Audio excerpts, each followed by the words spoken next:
Hi everyone, welcome back to Nazeem cooking and vlogs. అందరూ ఎలా ఉన్నారు? ఈరోజు నేను చేసిపోయే రెసిపీ ఏంటంటే చాలా సింపుల్గా పులావ్ ఎలా చేసుకోవాలో చూపిద్దాం అనుకుంటున్నాను. ఇది బ్యాచిలర్స్ కానీ వంట రాని వాళ్ళకైతే చాలా ఖచ్చితంగా ఉపయోగపడుతుంది. చాలా సింపుల్ ప్రాసెస్ అనమాట.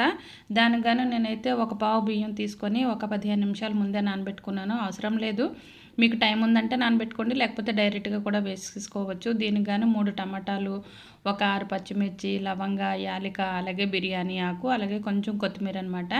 నేను ఇక్కడైతే ఉల్లిపాయలు యూజ్ చేయట్లేదు, గమనించండి. ముఖ్యంగా నేనైతే ఇక్కడ ఉల్లిపాయలు వేయట్లేదు. కావాలి అనుకుంటే మీరు వెల్లుల్లిపాయలు వేసుకోవచ్చు, అవసరం లేదు. ఎందుకంటే మనం అల్లం వెల్లుల్లి పేస్ట్ వేస్తాం కాబట్టి ఆనియన్స్ ఇవైతే ఇక్కడైతే స్కిప్ చేసేయండి. ఈ రెసిపీలో చాలా బాగుంటుంది. బ్యాచిలర్స్కి వంట రాని వాళ్ళకైతే చాలా ఉపయోగపడుతుంది ఇది. ఈ రెసిపీ అయితే ట్రై చేసిన తర్వాతే మీకైతే షేర్ చేస్తున్నా, ఖచ్చితంగా నచ్చుతుంది. ఎవరైనా సరే నాదొక రిక్వెస్ట్, ఎవరైనా సరే ఈ రెసిపీ ట్రై చేస్తే ప్లీజ్ కామెంట్ సెక్షన్లో అయితే పెట్టండి, మేము ట్రై చేసాము అని. మర్చిపోకండి ఒక విషయాన్ని. చాలా సింపుల్గా చేసుకోవచ్చు. హడావిడిగా ఉన్నప్పుడు, టైం లేనప్పుడు, లేకపోతే పిల్లలకి మనకి ఎప్పుడైనా హెల్త్ బాగాలేనప్పుడు మనం ఫాస్ట్గా చేసి ఏదైనా సరే బాక్స్ ప్రిపేర్ చేయాల్సి వస్తుంది కదా, ఆ టైంలో అయితే ఈ రెసిపీ చాలా ఉపయోగపడుతుంది. అలానే లేదు, మన దగ్గర బోల్డ్ టైం ఉన్నా సరే ఈ రెసిపీ చాలా బాగుంటుంది. సింపుల్గా చేసుకోవచ్చు అనమాట. డైట్ చేసే వాళ్ళకైతే ఇంకా ఉపయోగపడుతుంది. ఎందుకంటే ఒక విషయం గుర్తుపెట్టుకోండి, ఈ పులావ్లోని మనం 1 టేబుల్ స్పూన్ ఆఫ్ ఆయిల్ మాత్రమే వేస్తామన్నమాట. అస్సలు ఆయిల్ అనేది అవసరమే లేదు. చూసారా, ఇక్కడైతే టమాటాస్ అయితే ఇలా పొడవుగా కట్ చేసేస్తున్నాను. అలాగే పచ్చిమిర్చి కూడా కట్ చేసేసుకుందాము. చాలా బాగుంటుంది ఈ పులావ్, మీరు ఒకసారి చేయండి, చాలా బాగుంటుంది. ఈ రెసిపీ వంట రాని వాళ్ళు కూడా ఇలా పులావ్ చేసి పెట్టండి, వహ్వా అని ఎదుటి వ్యక్తి అయితే ఖచ్చితంగా అంటారనమాట. పిల్లలైనా సరే ఇష్టంగా తింటారు. చాలా బాగుంటుంది. ఒరిజినల్ పులావ్ మనం ఎలా ఉంటుందో అలాగే ఉంటుందన్నమాట. నెక్స్ట్ ప్రాసెస్లోకి వెళ్ళిపోదాము. కటింగ్ చేసి పక్కన పెట్టుకున్నాం కదా, ఇప్పుడైతే కుక్కర్ తీసుకొని, నేను చెప్పాను కదా పక్కన పెట్టాను బియ్యం కడిగేసని. నేను ఇక్కడైతే ఒక పావు బియ్యం తీసుకున్నాను అనమాట. పావు బియ్యం కడిగేసి ఇలా కుక్కర్లో వేస్తున్నాను. గమనించండి, నేను స్టవ్ పైన కాదు, స్టవ్ కింద పెట్టేసి చేస్తున్నాను. ఇంకా నేను స్టవ్ అయితే పెట్టలేదు, డైరెక్ట్గా కుక్కర్లోనే రైస్ వేసేస్తున్నాను. మీకు అందుకే 1కి 2 సార్లు చెప్తున్నాను, గమనించండి అని. కుక్కర్లోనే డైరెక్ట్గానే వాటర్ వేసి బియ్యం వేసేసాను. నేను ఒక పావు బియ్యం తీసుకున్నాను కాబట్టి 2 పావులు వాటర్ అనమాట. అంటే మీరు 1 గ్లాస్ బియ్యం తీసుకుంటే 2 గ్లాసులు వాటర్ వేయాలన్నమాట. అర్థమవుతుందా? 1 గ్లాస్ బియ్యానికి 2 గ్లాసుల వాటర్ అయితే వేసుకుంటే మన రైస్ అనేది పర్ఫెక్ట్గా కుక్ అయిపోతుంది. ఇప్పుడు ఇందులోనే మనం ప్లేట్లో ముందుగా రెడీ చేసుకున్నాం కదా, కొత్తిమీర, లవంగ, యాలిక, అలాగే బిర్యానీ ఆకు, అలాగే పొడవుగా కట్ చేసుకున్న టమాటా ముక్కలు నేను ముందుగా చూపించాను కదా, అవన్నీ కూడా ఇందులో వేసేసుకుందాము.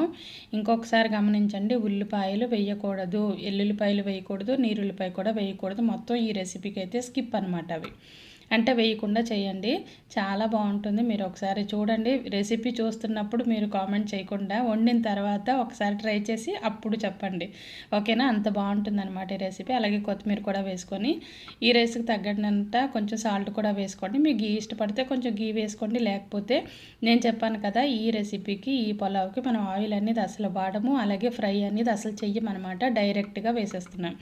అలాగే కొంచెం గరం మసాలా, కొంచెం ధనియా పౌడర్ కూడా వేసుకుందాము. ఎందుకంటే మనం పులావ్ చేస్తున్నాం కాబట్టి ఆల్రెడీ మనం లవంగ, యాలకులు డైరెక్ట్గా వేసాం కాబట్టి ఎక్కువగా పడుతూ తక్కువ వేసుకున్నా సరిపోతుందన్నమాట.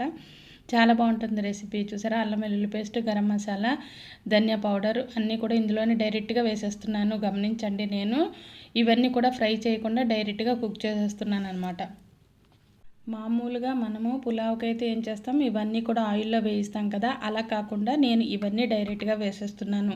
డైట్ చేసే వాళ్ళకైతే 100% ఈ రెసిపీ నచ్చుతుంది అనమాట. డైట్ చేయని వాళ్ళు కూడా ఇష్టపడవచ్చు. ఎందుకంటే ఇందులో మనం ఆయిల్ వేయట్లేదు కాబట్టి, ఆయిల్లో ఫ్రై చేయట్లేదు, డైరెక్ట్గా వేసేస్తున్నాను. ఇప్పుడైతే చెప్పాను కదా, నేను 1 టేబుల్ స్పూన్ ఆఫ్ ఆయిల్తో ఈ పులావ్ అయితే చేస్తున్నానని. చూసారా, నేను ఆయిల్ టిన్ క్యాప్ ఎంత ఉంటుందో అంత ఆయిల్ మాత్రమే వేస్తున్నాను. చూడండి కావాలంటే. ఈ ఆయిల్తోనే ఈ పులావ్ అనేది రెడీ అయిపోతుంది. ఇప్పుడు ఇవన్నీ అయిపోయాయి కదా, మనం సాల్ట్ కూడా వేసుకున్నాము. ఇప్పుడైతే మూత పెట్టేసి కుక్కర్ ఒక 2 విజిల్ పూర్తిగా ఒక విజిల్ ఫుల్ వచ్చే వరకు స్టవ్ హైలో పెట్టండి. తర్వాత సెకండ్ విజిల్కి అయితే సిమ్లో పెట్టి ఉడికించుకోండి. ఆహా, గుమగుమలాడుతుందండో ఈ పులావ్, అంత బాగుందనమాట. చూసారా, ఆహా, నోట నీళ్ళు వస్తున్నాయి కదా, అంత బాగుంది. స్మెల్ అయితే మామూలుగా లేదనమాట, చాలా బాగుంది. చూసారా ఎంత పర్ఫెక్ట్గా వచ్చేసిందో. మనం రెగ్యులర్గా చేసే పులావ్ ఎలాగా కుక్ చేస్తామో అలాగే వచ్చేసిందనమాట. టేస్ట్ కూడా చాలా బాగుంటుంది. ఇప్పుడు చాలామంది ఆయిల్ అన్నా ఆయిల్ ఫుడ్స్ అన్నా లేకపోతే ఇలాగైనా బిర్యానీస్ అన్నా భయపడుతున్నారు కదా. ఇప్పుడు ఎండాకాలం కాబట్టి ఎక్కువ స్పైసీస్ కూడా అంత సేఫ్ కాదు, ఎందుకంటే వేడి చేసేస్తుంది. కాబట్టి ఇలా సింపుల్గా ఆయిల్ లేకుండా ఈ రెసిపీ అయితే ట్రై చేయండి, చాలా బాగుంటుంది. నేను ట్రై చేసి పిల్లలు మా వాళ్ళు పెట్టి తిని టేస్ట్ బాగుందంటేనే మీకైతే ఈ రెసిపీ షేర్ చేస్తున్నాను. పైగా ఇది వెరీ సింపుల్ ప్రాసెస్ కూడా. చూడండి, రైస్ అనేది చాలా పర్ఫెక్ట్గా కుక్ అయిపోయింది. చెప్పాను కదా, 2 విజిల్స్ వస్తే మనకి ఈ పులావ్ అనేది రెడీ అయిపోతుంది. చూసారా, ఈ రెసిపీ అయితే వంట రాని వాళ్ళు కూడా చక్కగా చేసేయచ్చండి, ఎందుకంటే ఇంగ్రీడియంట్స్ కూడా చాలా సింపుల్గా చెప్పాను. అలాగే ఇది కూడా ఇలా ఒకసారి ట్రై చేసి చూడండి, చాలా సింపుల్గా ఉంటుంది. మీ వారు కానీ పిల్లలు కానీ ఎవరికి పెట్టినా సరే రెసిపీ అయితే వహ్వా అనాల్సిందే, అంత బాగుంటుందన్నమాట.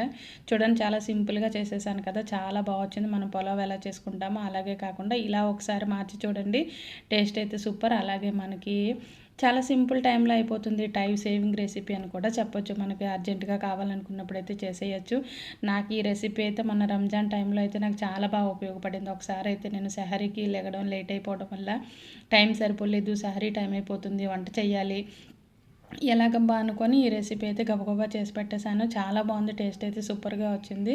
మీరు కూడా ఒకసారి ట్రై చేయండి. ట్రై చేసిన వాళ్ళు నాకైతే కామెంట్ సెక్షన్లో కామెంట్ పెట్టడం మర్చిపోకండి. Keep watching Nazeem cooking and vlogs.